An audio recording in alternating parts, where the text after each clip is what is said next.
Hello दोस्तों, आप कैसे हैं? आशा करता हूं कि अच्छी होंगे।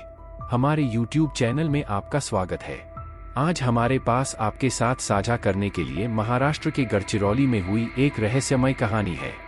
यह एक ऐसे परिवार के बारे में है जहां बहुत दुखद घटना घटी। अपराध तो आए दिन होते रहते हैं, लेकिन कभी कभी ऐसी घटनाएं भी होती हैं जो लोगों को सोचने पर मजबूर कर देती हैं। अध्ययन करना और ज्ञान प्राप्त करना महत्वपूर्ण है, लेकिन कभी कभी लोग उस ज्ञान का बहुत बुरे तरीके से दुरुपयोग कर सकते हैं। इस कहानी में हम आपको एक ऐसी महिला वैज्ञानिक के बारे में बताएंगे जिसने बहुत गलत काम किया और अपने ही परिवार को नुकसान पहुंचाया। यह वाकई दुखद है कि किसी को भी ध्यान नहीं आया कि वह क्या कर रही थी। लेकिन कोई कितना भी महत्वपूर्ण या शक्तिशाली क्यों न हो, उसे अपने कार्यों का परिणाम भुगतना ही पड़ता है। तो चलिए इस स्टोरी में हम आपको बताएंगे कि कैसे उसने महज 20 दिनों में 5 लोगों की हत्या कर दी और आखिरकार वह कैसे पकड़ी गई। इसलिए कहानी के अंत तक बने रहना सुनिश्चित करें। The daughter-in-law, Sanghmitra.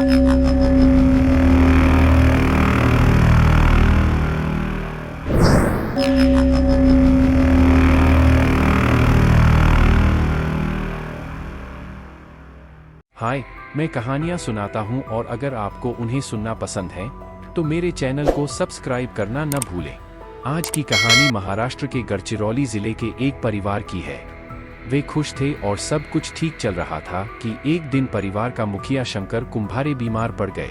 उनकी पत्नी भी इन्हीं लक्षणों से बीमार हो गई। वे अलग अलग अस्पतालों में गए, लेकिन कोई भी यह नहीं समझ सका कि क्या गड़बड़ी है। दुर्भाग्य से उन दोनों की मृत्यु हो गई और पहले 20 सितंबर को शंकर कुंभारे का निधन हो गया और फिर कुछ ही समय बाद उनकी पत्नी विजया कुंभारे का भी निधन हो गया। उनके बेटे और शादीशुदा बेटी उसके को भी वही अजीब बीमारी होने लगी और उनके शरीर में तेज दर्द होने लगा। अन्य रिश्तेदार मिलने आए, उनके भी वही लक्षण होने लगे। बेटी कोमल को भी अस्पताल ले जाया गया। अब पता चला कि शंकर कुंभारे की भाभी भी इसी बीमारी से पीड़ित हैं। इस घर में सचमुच कुछ दुखद घटना घटी। सबसे पहले माता पिता, अब उनकी बेटी, चाची और एक बच्चा, सभी की मृत्यु हो गई। यह कुछ हफ्तों से हो रहा है, सितंबर से शुरू होकर अक्टूबर तक। यह सचमुच अजीब है क्योंकि कोई नहीं जानता कि वे बीमार क्यों पड़े। कुछ लोग सोचते हैं कि यह जादू के कारण हो सकता है। लोग कह रहे हैं कि गुस्से में आकर किसी ने उनके साथ कुछ बुरा किया होगा।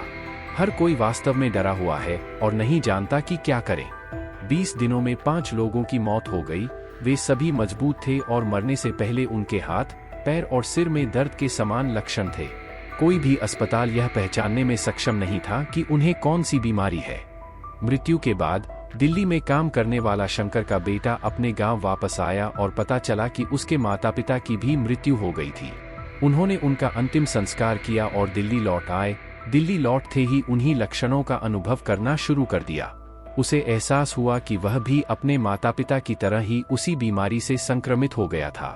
वह डर गया और इलाज के लिए दिल्ली के अस्पताल में चला गया और यह खबर अपने परिवार और गांव में फैल गई। गांव वाले को बहुत चिंता हुई क्योंकि अब तक इस बीमारी से जो भी लोग पीड़ित हुए उनकी मौत हो चुकी है। अब एक परिवार का बेटा भी बीमार महसूस कर रहा है और ऐसा लग रहा है कि अगला नंबर उसकी ही हो सकता है। लगभग उसी समय एक दूर का रिश्तेदार गांव में मिलने आया, लेकिन फिर चला गया। जाने के बाद इस रिश्तेदार को वही लक्षण महसूस होने लगे, उनके हाथ, पैर और सिर में दर्द। इससे हर कोई और भी अधिक भयभीत हो गया क्योंकि इसका मतलब था कि बीमारी फैल गई थी। पता चला कि रिश्तेदार ड्राइवर था और बीमारी से मरने वाले किसी व्यक्ति की देखभाल कर रहा था। ड्राइवर कुछ दिनों तक परिवार के घर पर रहा और फिर अपने क्षेत्र में वापस चला गया, लेकिन उसमें वही लक्षण थे। अब तक इस बीमारी से 5 मौतें हो चुकी हैं। उनमें से 3 ऐसे लोग थे जो एक घर में एक दूसरे के करीब रहते थे। अब सभी को यह चिंता सता रही है कि बाकी जो लोग बीमार हैं, उनका क्या होगा।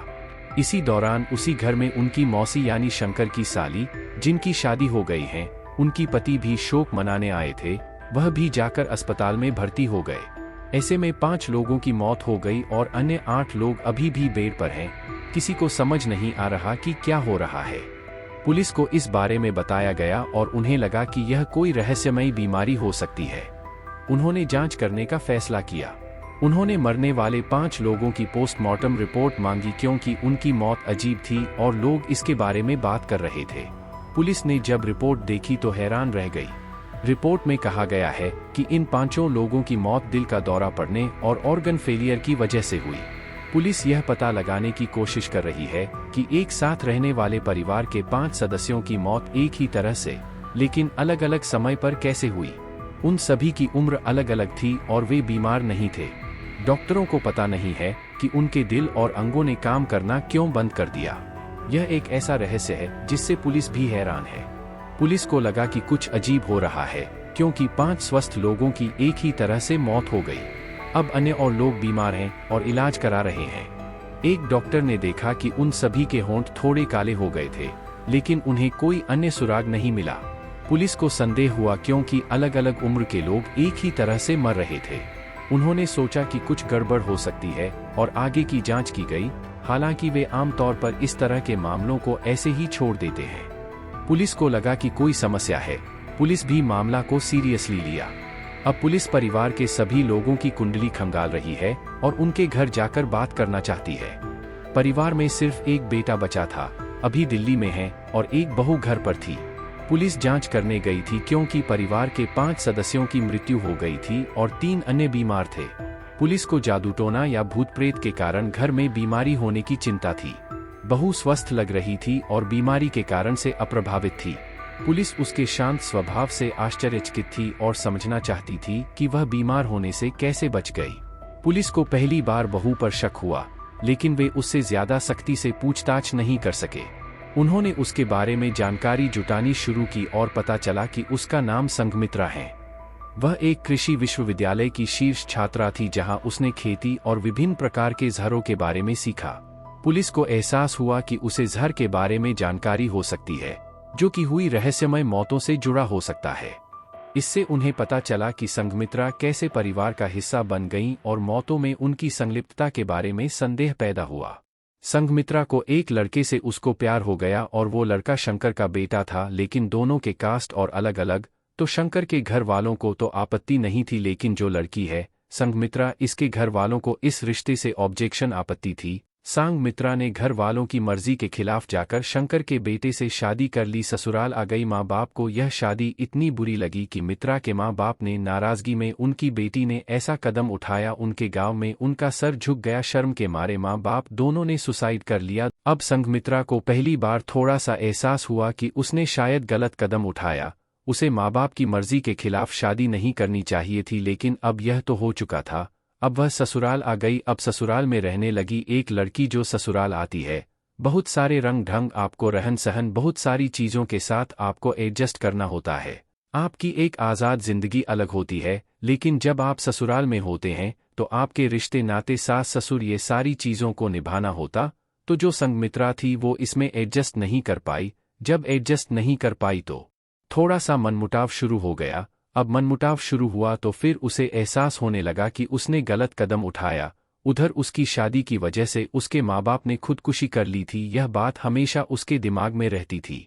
तो इन सारी चीज़ों ने मिलकर धीरे धीरे उसे एक अजीब इंसान बना दिया। उसे लगा कि जिस वजह से मेरे माँ बाप ने अपनी जान दे दी और मैंने अपनी खुशी के लिए जहाँ आई हूँ मुझे वहाँ भी खुशी नहीं मिल रही, और शायद इन सब चीज़ों के लिए बहुत तरीके रास्ता निकाल सकती थी, लेकिन उसने खौफनाक फैसला लिया। उसने कहा कि अब मेरे माँ बाप की आत्मा को शांति तभी मिलेगी जब मैं इन लोगों को कर मार दो।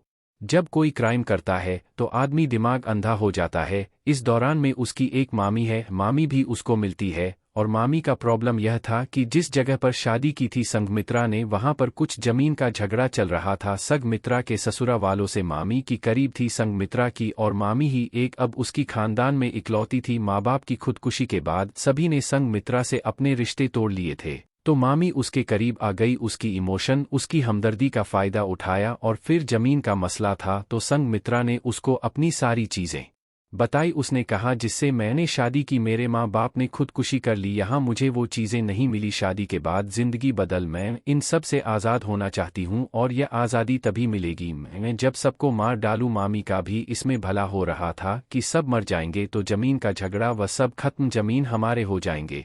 मामी ने कहा ठीक है, मैं तुम्हारे साथ हूँ। अब यहाँ से संघमित्रा कत्ल की साजिश रचती हैं। अब क्योंकि संघमित्रा एग्रीकल्चर यूनिवर्सिटी से पढ़ी थी, सारे पॉइजन के बारे में जानकारी थी।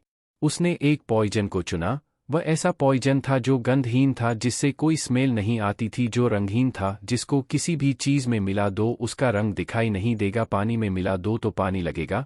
पॉइजन को चुनने के बाद अब उसका काम यह हो गया कि वह हर दिन थोड़ी थोड़ी मात्रा में पानी में, खाने में, चाय में, हर चीज में वह मिलाकर घर के जितने घर के मेंबर थे सबको देती रहती हैं। इत्तफाक से शंकर की जो साली थी यानी संघमित्रा की मौसी वह सितंबर में वही रह रही थी, उसने उनको भी देना शुरू किया, उनका बच्चा था उसको भी देना शुरू कर दिया, माँ बाप को भी दिया, तो इन सबको देना शुरू कर दिया। धीरे धीरे उस जहर का असर होना शुरू हुआ। दूसरे हफ्ते में उस जहर ने अपना असर दिखाना शुरू किया। उसके लक्षण वही थे जो शुरू में आपको को शरीर में तेज दर्द, बुखार। इसके बाद एक एक कर 20 दिनों के अंदर संघमित्रा और उसकी मामी ने मिलकर 5 लोगों का कत्ल कर दिया।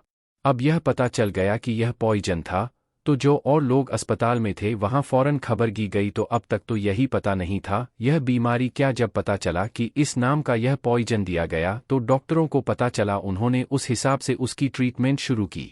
मामी का जो पति था अचानक एक दिन उसने भी कहा कि मुझे ऐसे लक्षण आ रहा है, हाथ पैर में, सर में तेज दर्द हो रहा है। सब लोग घबरा गए। अब उसको ले जाकर अस्पताल में एडमिट करा दिया। पुलिस ने जब डॉक्टर से पूछताछ की तो पता चला यह तो नॉर्मल है, तो ये ड्रामा करने के लिए अस्पताल में एडमिट हो गया कि मैं भी इसका शिकार हूँ। पुलिस जांच की क्या संघमित्रा और उसकी मामी के अलावा उसका जो मामा है यह भी इस साजिश का हिस्सा है, क्या इसे पूरी जानकारी थी, तो पुलिस ने उसे भी गिरफ्तार किया। फिलहाल संघमित्रा और उसकी मामी, बाकी लोग जेल में हैं। तो इतना ही था आज की कहानी में। पसंद आया तो लाइक और सब्सक्राइब करना न भूले।